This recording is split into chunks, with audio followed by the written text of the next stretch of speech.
L'inauguration d'une rue Josette et Maurice Audin à Nanterre est importante car elle manifeste la place des droits de l'homme dans le combat pour la liberté.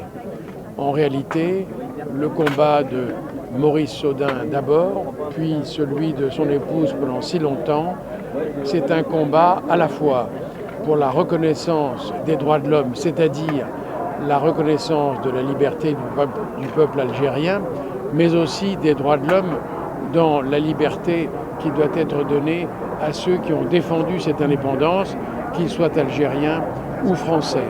Le crime commis, la disparition, l'assassinat, les tortures préalables contre Maurice Audin sont bien sûr des atteintes gravissimes aux droits de l'homme. Dénoncer ces atteintes, faire en sorte qu'elles ne se reproduisent plus, est une chose importante. Et désormais, tous ceux qui franchiront cette rue, qui verront le nom Josette et Maurice Audin, et avec la plaque explicative très intéressante qui est apposée à côté du nom de la rue, sauront qu'il existe des combattants qui sont inlassables pour la défense des droits de l'homme.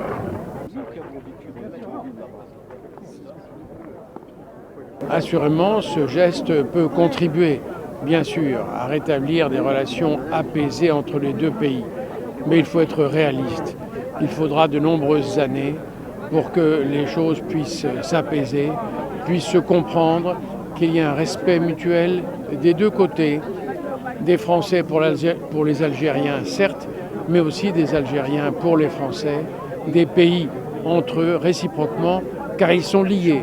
Ils sont liés par la Méditerranée, par une histoire commune qui a été parfois sanglante, mais qui aussi a eu des grandes époques. Par conséquent, lorsque par exemple des Algériens et d'autres ressortissants du Maroc ou de la Tunisie ont aidé la France, par exemple pendant la guerre de 1914, la Première Guerre mondiale. Donc bien sûr, c'est un chemin difficile, c'est un long chemin, mais la création de cette rue Josette et Maurice Audin aujourd'hui à Nanterre et le rappel de l'existence d'une place Maurice Audin à Alger sont des choses très positives.